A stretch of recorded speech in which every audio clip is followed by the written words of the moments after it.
Hello, ladies and gentlemen. Yesterday we looked at which DPS classes are currently the best in Mythic Plus on the PTR for patch 12.1, which is the second season.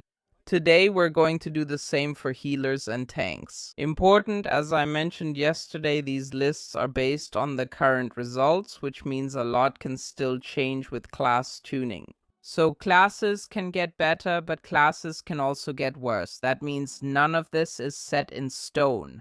The patch will most likely be released in August, and until then there will still be some class tuning, and definitely also after the patch is released.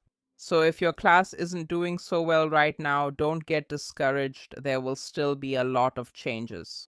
Besides, you should mainly play what you enjoy. So don't focus on what's currently the meta specs, but yeah, just ask yourselves, what do I enjoy, and just go with that. In the end, personally, I find these lists mainly interesting to see what the classes are currently capable of.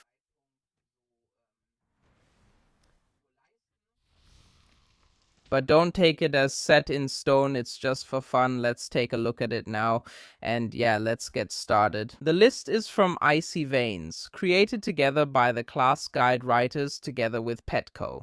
He's one of the best Mythic Plus players in the world, so every season he gets several characters into the top 0.1%. So let's get started. First we have the tanks here. And for each individual class, you can expand to see why they're good or not, and the reasons behind it. At the very top of the tanks, we have Prot Paladin, and in the end, that ultimately means, on one hand, this tank is probably the most durable on the entire PTR, and they deal extremely high damage. No other class comes close. And you can expect that there will still be damage nerfs, so the S tier is not set in stone yet. Let's see how it goes from here.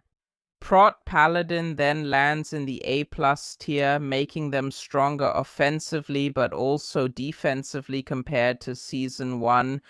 What's important is that it's not just about damage, but also how much utility they bring to the group. And accordingly, yes, just an all-around solid pick. Better offensively, better defensively, you can definitely go for it. After that, we have the Vengeance Demon Hunter, who is currently very, very tanky, does good damage, and brings a lot of utility. Unlike other tanks, you don't have 100% uptime on your defensive abilities, which means sometimes you have to kite a little bit here. But it's not a bad class, just a bit worse than Prot Paladin and Warrior. The Death Knight ranks in the B+ tier, who currently just isn't quite where he could be in terms of durability. And it's the only tank spec that doesn't bring a unique buff like the other classes. That does give the Death Knight a disadvantage or two at this point. Brewmaster Monk, who was extremely awesome in Season 1, is now a bit weaker.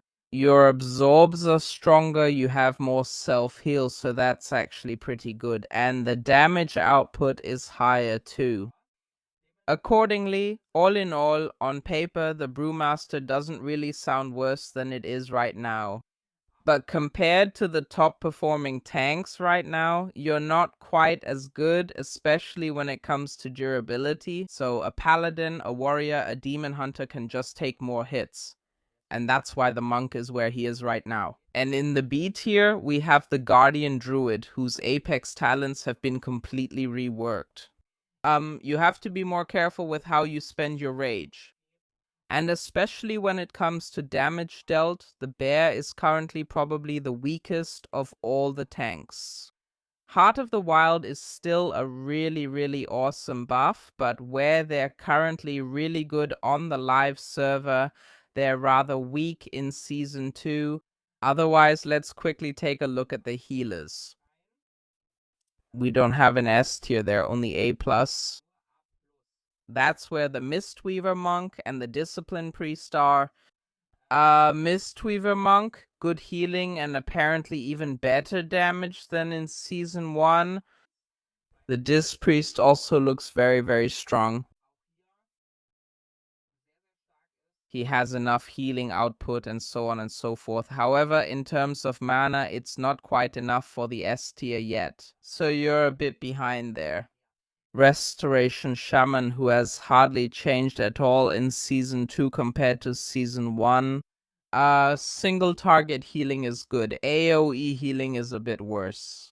Accordingly, in HPS encounters where the whole group is really taking a lot of damage, it can be a bit more difficult, but still not a bad pick. Preservation Evoker is getting some changes compared to Season 2 or Season 1. Has one of the best healing or HPS checks in the entire season right now. DPS also seems to be very, very good. But again, you don't really have a buff that brings any real benefit to the group. That's why the Evoker is just a bit worse there. In the B+ tier, we have Holy Paladin, who probably has one of the best single target heals. AoE healing looks pretty bad at this point, so it's only enough for B+. B tier is the Resto Druid, who unfortunately doesn't look that good here either. The HPS just isn't quite there on the PTR, and here we have the typical Druid problem. Druid just isn't really in demand if some other Druid is better and brings the Mark of the Wild buff. Accordingly, yeah, if Boomkin really performs better and brings the buff, then nobody really wants to have the healer Druid anymore. And in C tier is the Holy Priest, who currently isn't performing well. The HPS is okay. However, without cooldowns, they definitely have problems with constant damage. Mana is also a limiting factor. So, yeah, all the other healers are simply performing better right now. As I said, this can and most likely will change. Let's see how this continues to play out on the PTR. And with that, thank you for watching. See you in the next video. Have a good time. Take care.